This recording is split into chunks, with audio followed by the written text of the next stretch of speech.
La santé du côlon est quelque chose qui est complètement négligé aujourd'hui.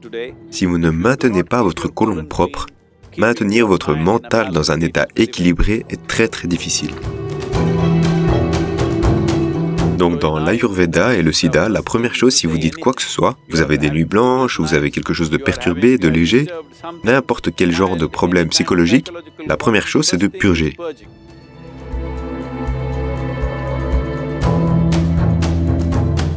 Purgez le système, nettoyez le côlon.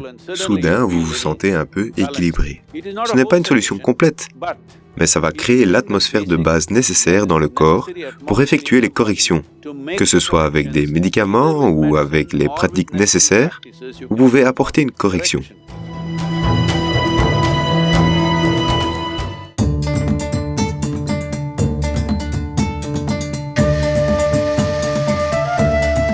Un yogi est toujours censé, vous savez, évacuer ses selles 2 fois par jour.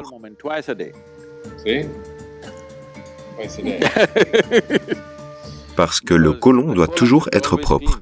Si vous voulez faire certaines sadhanas, le côlon doit être propre. Et on sait cela, que si le côlon est à un certain niveau d'impureté, ou s'il y a un certain niveau de déchets dans le côlon, et que l'on fait certaines pratiques yogiques, le corps va commencer à dégager une mauvaise odeur. Et ça vous rentre aussi dans la tête, à coup sûr. Donc c'est directement lié. Si vous retenez la merde, elle vous monte à la tête et gâche votre vie de très nombreuses façons. Donc les impuretés dans le corps doivent partir le plus rapidement possible. J'ai l'impression que tout un tas de médecins disent « Vous devez manger aussi souvent que possible. Ne mangez pas un gros repas, mangez toutes les 2 heures, quelque chose comme ça. » Voyez, quand la nourriture est dans la poche gastrique, pas dans l'intestin, quand elle est dans la poche gastrique, quand le processus digestif est en cours, au niveau cellulaire, il n'y aura pas de purification. Les cellules vont retenir les impuretés pendant longtemps, parce que si le processus digestif est en cours, tout le reste est ralenti, y compris votre cerveau. Donc dans le système du yoga, il doit y avoir au minimum un écart de 6 à 8 heures entre un repas et le suivant. Si cela n'est pas possible, au moins 4 à 5 heures. 5 heures d'écart, c'est un must. Moins que ça, ça veut dire que vous vous causez du tort.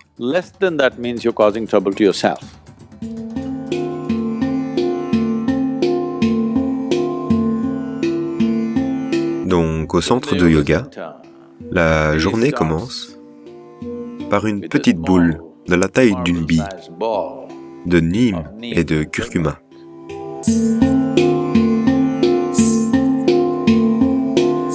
Cela a de nombreux aspects en ce qui concerne l'impact que ça a sur votre système.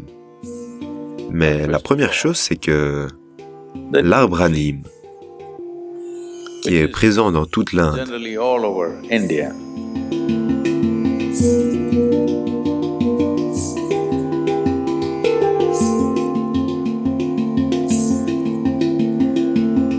aujourd'hui, il est probablement cultivé dans 10 à 12 autres endroits du monde, mais il est au départ, naturellement, originaire du sous-continent indien.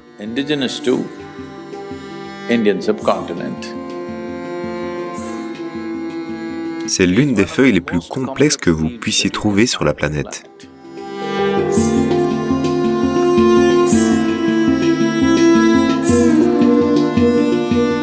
Que fait le neem à votre système? Eh bien, en termes plus tangibles, une chose immédiate qu'il va faire, c'est que il va garder votre tube digestif propre. Quand on dit propre, ceci est une région. Tout ce processus digestif est une région où vous avez un maximum d'autres vies. Donc, dans ce tube digestif, il y a une multitude de micro-organismes. Beaucoup d'entre eux sont devenus des amis pour nous. Nous vivons grâce à eux. Nous sommes capables de digérer la nourriture grâce à eux. Beaucoup de fonctions dans le corps ont lieu grâce à eux. Mais tout de même, il y en a beaucoup qui sont nuisibles pour nous.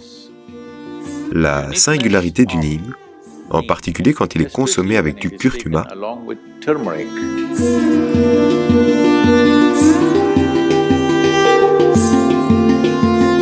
si les deux sont pris ensemble, en grande partie ces choses qui ne sont pas nécessaires au corps, ces choses qui peuvent nuire au corps, toutes les vies parasitaires qui sont là, toutes ces choses sont éliminées.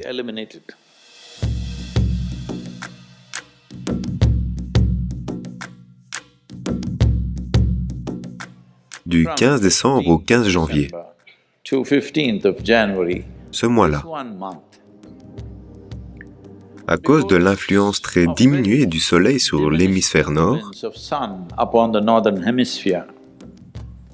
une certaine inertie tend à s'installer dans tout ce qui est physique. L'aspect physique de la vie a tendance à passer en mode inertie. Quand l'influence solaire est à son minimum, que son influence est diminuée, l'inertie s'installe. Quand l'inertie s'installe, l'une des conséquences est que votre côlon ne sera pas propre. La chose la plus simple, c'est cela, de maintenir le système lymphatique actif. Ensuite, l'entretien du côlon aura lieu. Il y a ce qui s'appelle le triphala.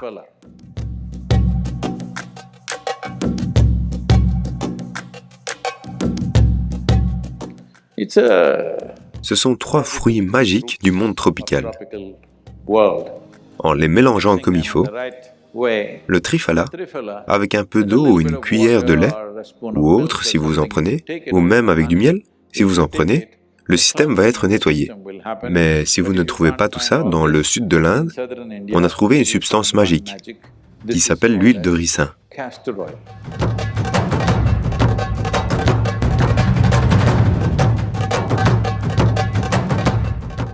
Juste un peu. Une demi-cuillère d'huile de ricin tous les jours le soir, chauffez-la, mettez-la dans de l'eau ou du lait et buvez-la. Vous verrez, votre côlon reste propre et votre système lymphatique est activé, parce que les niveaux d'inertie dans le corps vont baisser.